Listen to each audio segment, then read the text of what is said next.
পরিস্থিতি কতটা খারাপ, কতটা ভয়ঙ্কর হলে মসজিদের মাইকে বলা হয় সবাই সবাইকে মাফ করে দিবেন। ফেনী, কুমিল্লা, নোয়াখালী সহ কয়েকটি জেলার অবস্থা এতটা খারাপ যা বেশিরভাগ জায়গায় পানির নিচে চলে গেছে।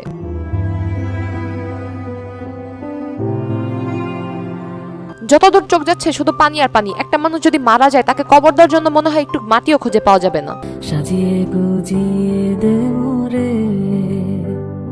মৃত্যুর পর আমাদের শেষ ঠিকানা হচ্ছে মাটিতে, কিন্তু এখানে এমন একটা পরিস্থিতি তৈরি হয়েছে যেখানে একটু মাটিও খুঁজে পাওয়া যাচ্ছে না।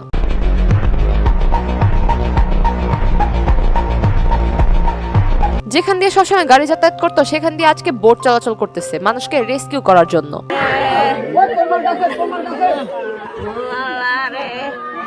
এই সমস্ত এলাকা এখন শুধু চারপাশে জীবন বাঁচানোর জন্য আহাজারি। নদীরে তুই ভাঙলি আমার ঘর, তোর কিনারে থাকতাম তুই করলি আমায় পর। বন্যার কারণে যে পরিমাণ ক্ষতি হয়েছে সেটা শুধু সেই অঞ্চলের জন্য না, পুরো দেশের জন্যই ক্ষতি।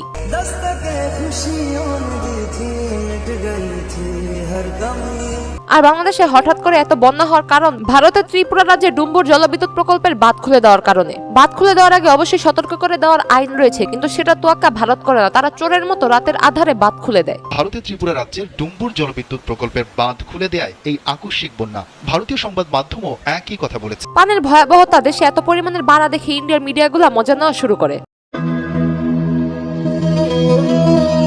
সেটার কাউন্টার দেয় আমাদের বাংলাদেশ হ্যাকার ভাইয়েরা। তাদের G24 নিউজ ওয়েবসাইট হ্যাক করে এবং সেখানে লিখে দেয় বাংলাদেশের পরিস্থিতি নিয়ে মজা করার জন্য এই সাইটটি হ্যাক করা হয়েছে, আরো নোংরা করলে নিউজ চ্যানেল দখল করে ধ্বংস করব।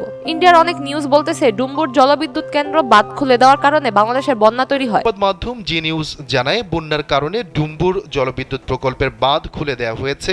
এদিকে ইন্ডিয়ার হাই কমিশনার বলতেছে উচ্চতা বেড়ে যাওয়ার কারণে সক্রিয়ভাবে বাংলাদেশে পানি এসেছে। এটা হাস্যকর। সত্যি এটা হাস্যকর। মনে হইতেছে আমাদের দেশের পলক কাকার জিনটা ইন্ডিয়ার হাই কমিশনারের উপর ভর করছে। বাংলাদেশের এমন পরিস্থিতির জন্য সক্রিয়ভাবে ইন্ডিয়া জড়িত, এতে কোনো সন্দেহ নাই।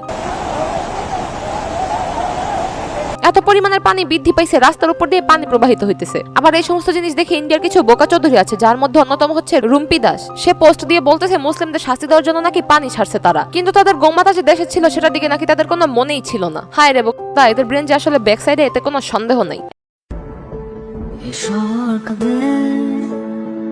এমন মর্মান্তিক জিনিস দেখার পরও যদি আপনারা চুপ থাকেন তাহলে আপনারা সারাটা জীবন চুপ করেই থাকবেন।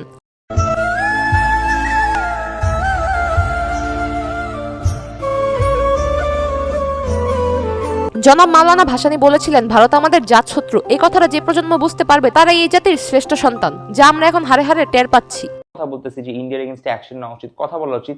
তার আগে একটা সত্যি কথা আমি জানাই দিতে চাই আমার বাঙালি ভাই বোনদের কাছে। সালমান ভাই বলছে কমপক্ষে 1 মাসের জন্য ইন্ডিয়ান পণ্য বয়কট করতে হবে। প্রত্যেকটা ইন্ডিয়ান ব্যানার আমাদেরকে 1 মাসের জন্য হলো একটানা বন্ধ রেখে বুঝাইতে হবে আমরা কারো পুতুল না, আমরা কারো বুলি হচ্ছি না, আমরা নিজের পায়ে দাঁড়াবো। অবশ্যই আমরা কারো পুতুল না, এখন দেখানোর সময় এসেছে। সবাই সবার জায়গা থেকে ইন্ডিয়ান পণ্য বয়কট করুন।